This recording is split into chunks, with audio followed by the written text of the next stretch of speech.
Eh bien, bonjour à tous. Aujourd'hui, me voici pour un nouveau tutoriel sur Magix Vidéo Deluxe et je vais vous présenter donc un petit logiciel qui se trouve dans le CD-ROM de Magix. Ça s'appelle NewBlue Titler EX. Alors, il faut savoir que ce petit logiciel est un remplaçant de Prodad Hieroglyph qui lui était dans la version 2014. Et j'ai remarqué que sur le CD-ROM que j'ai 2015 et sur le CD-ROM 2016, eh bien ce logiciel, eh bien, il est inclus dedans. Donc je suppose que Magix, sachant que Prodad Hieroglyph, on ne peut pas l'installer sur les versions supérieures, eh bien ils nous ont mis ce petit logiciel en complément pour avoir à peu près les mêmes effets équivalents qu'on pouvait faire avec Prodad. Donc, pour commencer, eh bien, je vais vous montrer comment on fait pour l'installer. Pour faire, vous mettez votre CD-ROM dans votre lecteur DVD et à partir de là, vous allez dans le menu Démarrer, Explorateur de fichiers et à la suite de ça, vous allez dans Lecteur DVD. À partir de là, vous avez donc l'arborescence du CD et vous avez ce fichier Add-on. Donc vous cliquez deux fois dessus et de là, vous allez cliquer sur NewBlue Titler EX deux fois et à partir de là, vous allez cliquer et l'installer et vous suivez les modalités. Bon, je ne le fais pas puisqu'étant donné que je l'ai déjà intégré. Maintenant, vous allez ouvrir Magix et à partir de là, vous allez donc pour retrouver le logiciel, il va falloir que vous alliez dans l'onglet Effets et le trouver donc à la suite des différents petits logiciels inclus dans votre pack et il va se trouver donc avec les NewBlue, donc Titler EX, voilà. Et je vais vous montrer comment on fait pour l'utiliser. Alors, je vais aller sur importation, je vais prendre donc une photo. Voilà, je vais bien sûr sélectionner ma piste et je vais revenir sur le module effet et je vais donc ouvrir Titler EX. Là, j'ai pas de connexion internet aujourd'hui, ça, j'ai ma box, et bien il n'y a pas de lien DSL aujourd'hui, enfin aujourd'hui que maintenant. Maintenant, eh bien, une fois que vous avez ouvert le logiciel, eh bien, pour la première fois, il va vous manquer donc certains effets. Donc ces effets, eh bien, il va falloir vous les télécharger. Donc vous faites sur Add-ons, vous cliquez dessus et à partir de là, eh bien, il va charger donc les transitions et les modèles, les styles qui manquent donc dans le logiciel. Ça va se faire automatiquement, ça va redémarrer, ne vous inquiétez pas, il n'y aura pas de problème, c'est pas payant, vous allez avoir les modèles qu'il faut. Bien, maintenant on va cliquer deux fois sur le texte et on va marquer mon petit Magnus Prod 47, voilà. Je vais aller dans les styles et puis je peux changer. Voilà, il faut rester bien sûr sélectionné sur la sélectionner, sinon on ne pourra rien voir. Donc je repars sur bibliothèque. Voilà, donc il faut que vous ayez vraiment les encadrés qui soient là, présents. Donc si je veux changer ma police qui sont déjà prédéfinies, eh bien écoutez, rien ne vous empêche de les utiliser. Voilà, donc il y a des trucs vraiment sympathiques. Donc si vous voulez les utiliser, eh bien par exemple celui-ci, je vais maintenir gauche avec la souris et je vais donc soit l'intégrer là, voilà. Alors, ou alors, je vais faire CTRL Z, ou alors je repars ou l'intégrer directement sur la timeline. Voilà, soit ici, soit là, comme vous voulez. Donc ici dans le menu effet objet, vous avez donc la possibilité soit de baisser l'opacité si vous désirez la baisser. Vous pouvez donc bien sûr l'agrandir, la rendre plus petite, enfin bref. Ici vous pouvez donner une petite rotation. Vous pouvez donc en fonction de l'image que vous utilisez décaler où c'est que vous voulez le mettre. Voilà.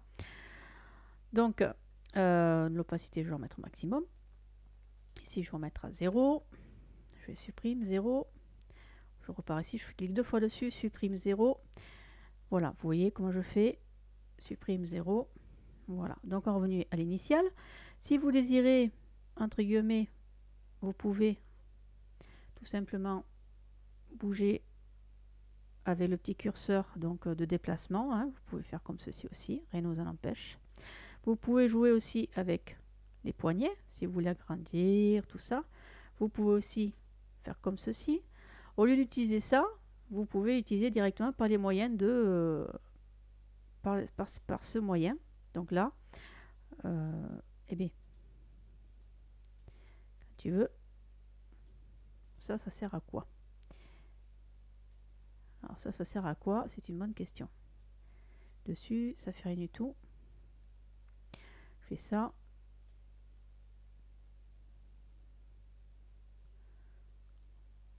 D'accord. Ça vous permet de bouger. Voilà. Là, ici, ça fait super sympa. Donc, maintenant, j'ai décidé de lui mettre des transitions. Donc, déjà, pour voir les effets. Hein. Rien n'empêche d'avoir des effets. Donc, vous avez 2 fichiers. Vous cliquez 2 fois dessus. Et là, vous avez d'autres fichiers. Et vous regardez un peu ce qui peut vous intéresser. Donc, bien sûr, je resélectionne. Je repars à la bibliothèque. Et là, vous voyez donc les effets que ça peut faire. Voilà, là ça donne une impression. Hop, voyez.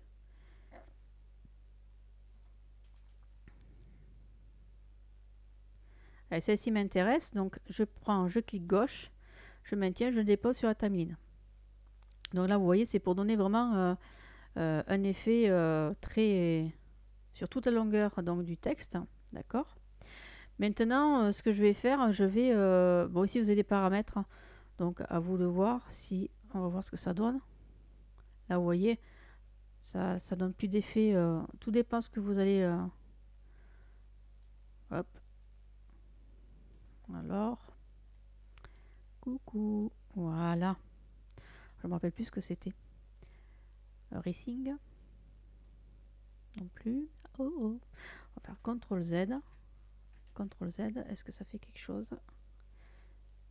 Non. CTRL Z encore. Ah là, ça m'a enlevé direct. Bon, c'est pas grave. On va repartir sur bibliothèque de Racing. Voilà. Donc maintenant, je vais repartir sur bibliothèque et je vais lui mettre des transitions. Donc, je vais sur animation et je vais prendre ça, voir. Ouais, ça c'est pas mal. Ça tape quand même. Donc là, ici, celui-ci m'intéresse. Donc, ce que je vais faire, eh bien, je vais le prendre, je vais cliquer et hop, je vais le poser. Je vais repartir et ici, on va voir celui-ci. Ben, je vais le mettre ici. Voilà. Donc là, j'ai fait une entrée et une sortie. Donc maintenant, si je fais lecture, ben, on voit que l'effet est vraiment sympa. Voilà. Alors une fois que l'effet est fait, donc dans le sens où ça vous convient, eh bien vous allez faire fermeture. Et là, vous allez voir, il est vraiment inclus dans le texte, hein, on ne peut pas le modifier. Et on fait lecture, et là, vous voyez l'apparition donc du texte. Et bien voilà, j'espère que ce tutoriel vous aura plu. Je vais vous souhaiter une bonne journée, et puis à un prochain tuto. Allez, au revoir.